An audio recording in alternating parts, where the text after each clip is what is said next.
الحمد لله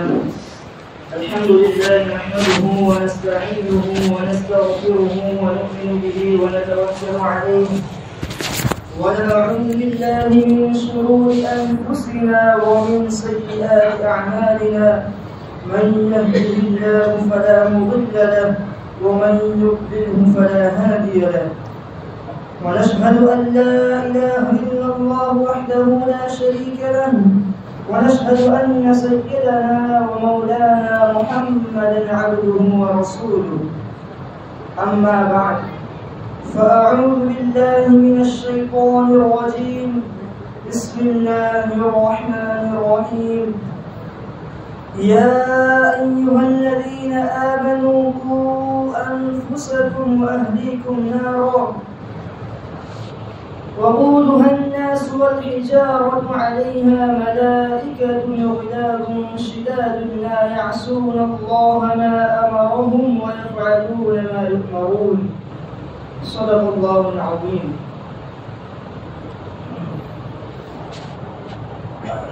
محترم سامعین الکرام، اللہ تبارک و تعالیٰ کے احسان و کرم ہوا تو اللہ تبارک و تعالیٰ نے ہم سب کو ایمان والا بنایا. اللہ تبارک و تعالیٰ کے ہم سب پر بے شمار احسانات ہیں، اسے انسان شمار میں نہیں لا سکتا.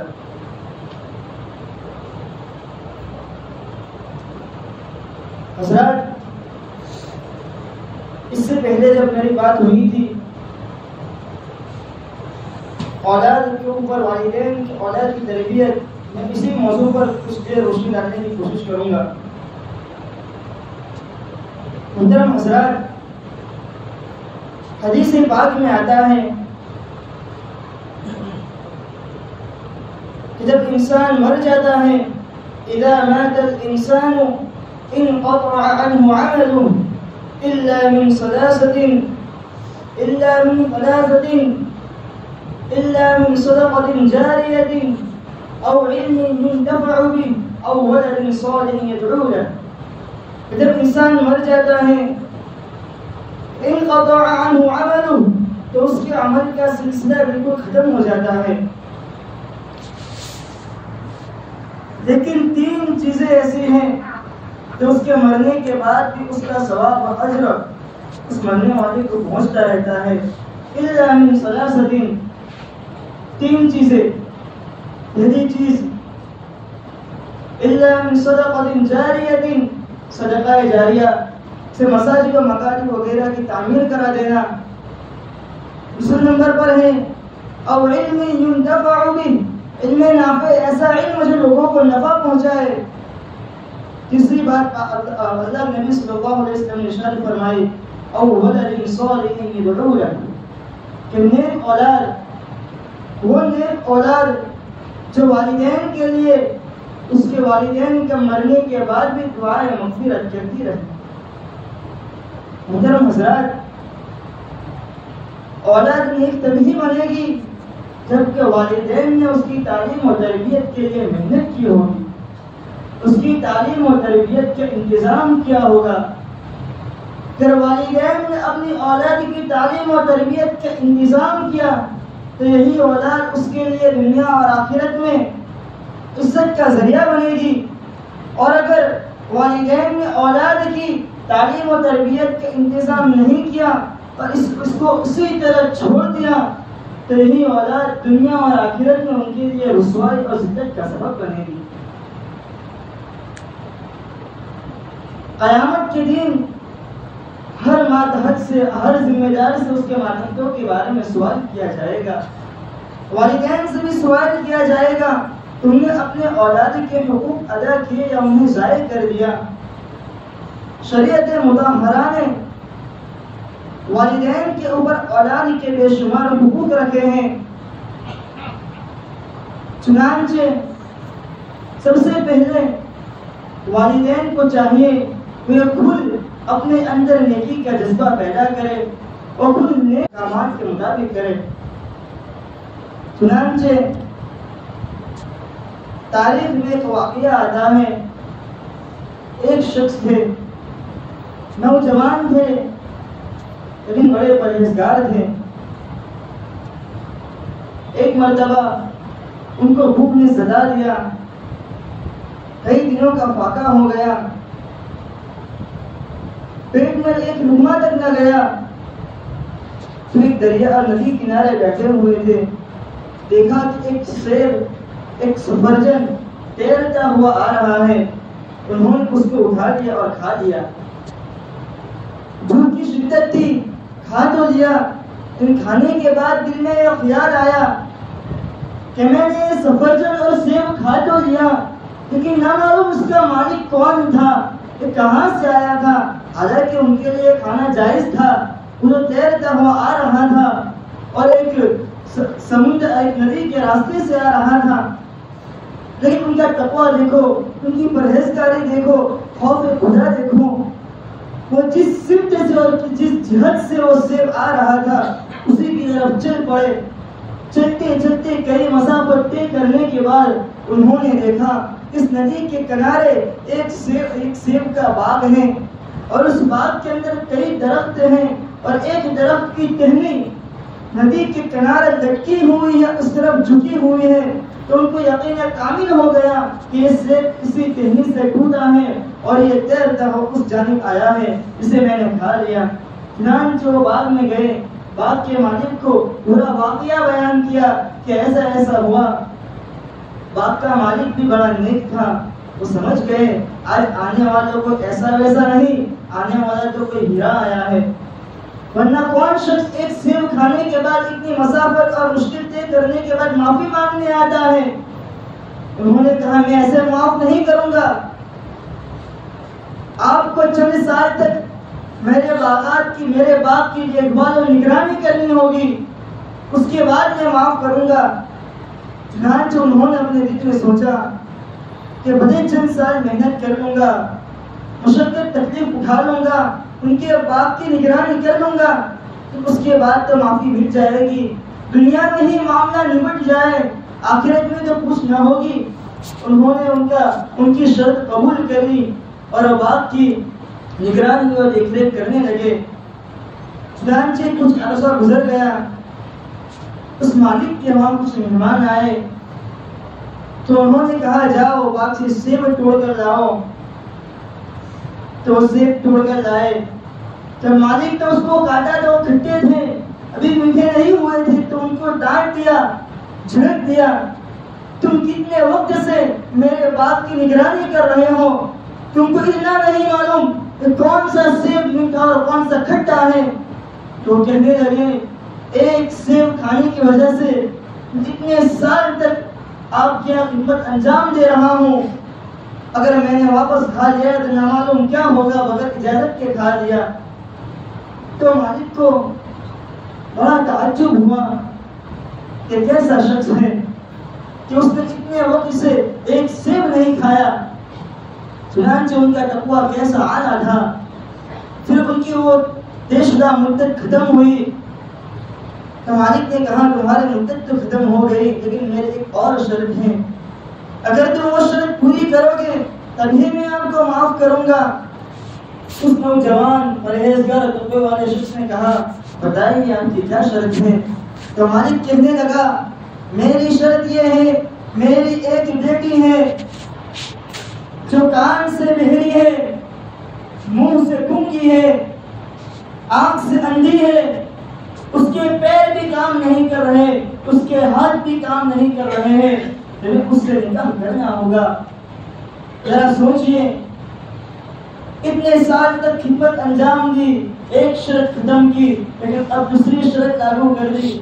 انہوں نے پھر دل میں سوچا کہ دنیا میں معاملہ نپٹ جائے، یہی بہتر ہے کہ آخرت میں اللہ کے وہاں میری پوچھ ہو۔ انہوں نے وہ شرط بھی قبول کر لی۔ چنانچہ جب ان کا نکاح اس کے والد محترم نے پڑھا دیا، جب رات میں خلوت اپنی بیوی کے پاس پہنچے تو دیکھا کہ ایک خوبصورت نوجوان حسین و جمیل عورت بیٹھی ہوئی ہے، اس کے آنکھ بھی بالکل صحیح سلامت، اس کے ہاتھ اور پاؤں بھی بالکل صحیح سلامت ہے، وہ تو گھبرائے کہ کون لڑکی میرے کمرے میں آ گئی. اور تو بھاگے بھاگے باہر آئے اور کہنے لگے آپ نے تو کہا تھا کہ اندھی ہے, بہری ہے, لولی ہے, لنگڑی ہے, تو کوئی اور لڑکی میرے کمرے میں ہے. تو اس کے باپ نے کہا میں نے اندھی اس لیے کہا تھا, اس نے کبھی غیر محرم کو نہیں دیکھا, اس نے بالغ ہونے کے بعد سے کبھی غیر محرم کو نہیں دیکھا. میں نے بہری اس لیے کہا تھا, اس نے کبھی غیر محرم کی آواز اپنے کانوں سے نہیں سنی.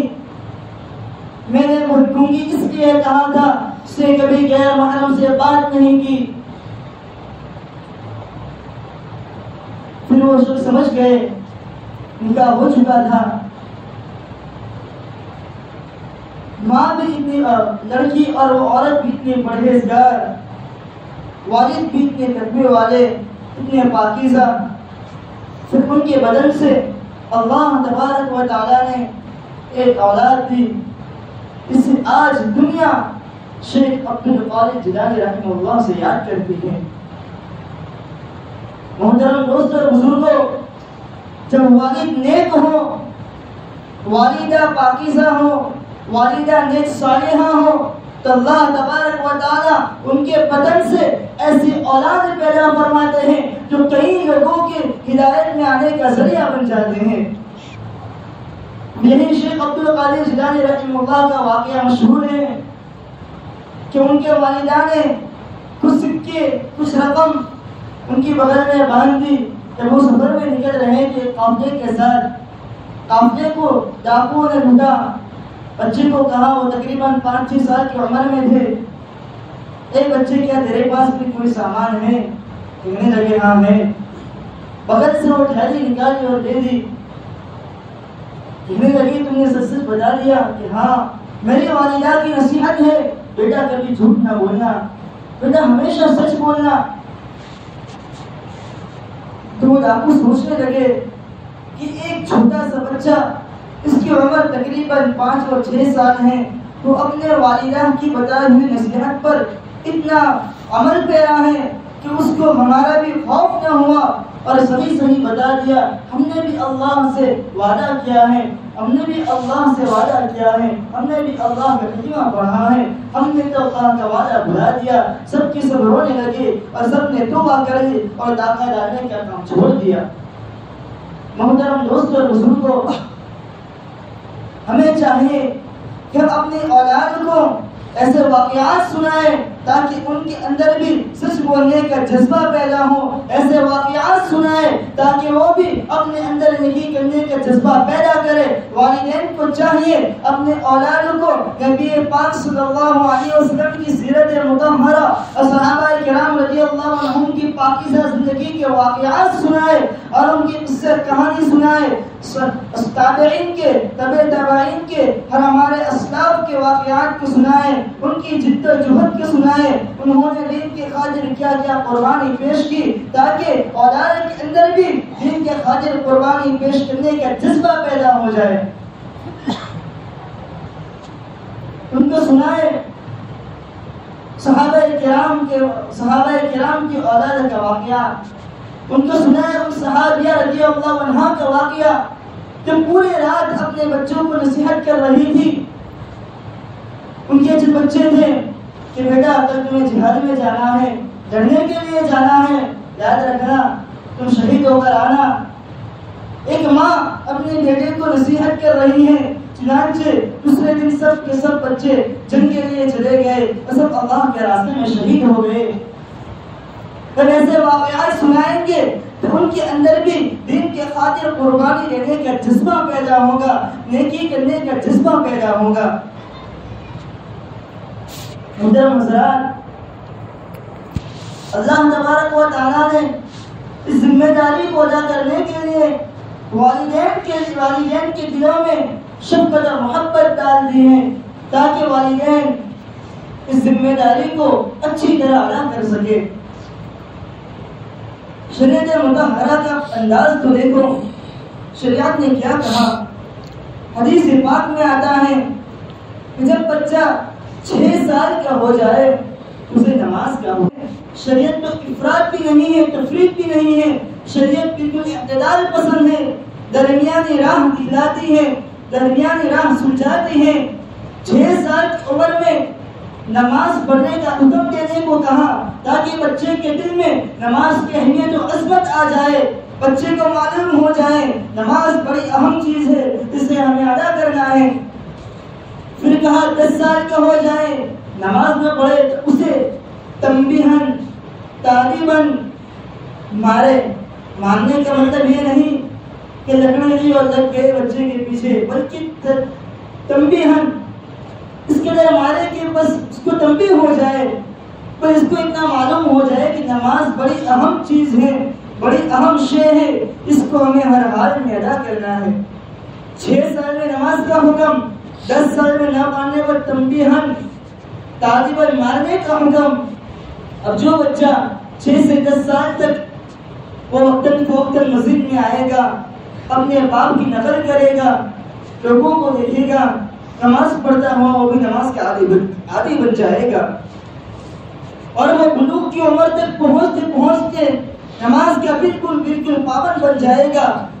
اب وہ بچہ جس کو بچپن کے اندر جو چیز اس کے ذہن میں ڈال دی جاتی ہے، کہاوت مشہور ہے کہ بچپن کی چیزیں بچپن تک چلتی ہیں، بچپن میں سیکھنے والی چیز موت تک یاد رہتی ہے۔ تو اگر وہ بچپن سے نماز کے پابند ہو گیا تو آخر عمر تک اللہ کی ذات سے امید ہے وہ نماز کا پابند بن جائے گا۔ تاخیر میں دعا ہے کہ اللہ تبارک و تعالی ہمیں اولاد کی صحیح تربیت کرنے کی ہم سب کو توفیق عطا فرمائے، اور اسلامی طور و طریق سے ہمیں اولاد کی تعلیم و تربیت کرنے کی توفیق عطا فرمائے۔ آمین۔ وآخر دعوانا الحمدللہ۔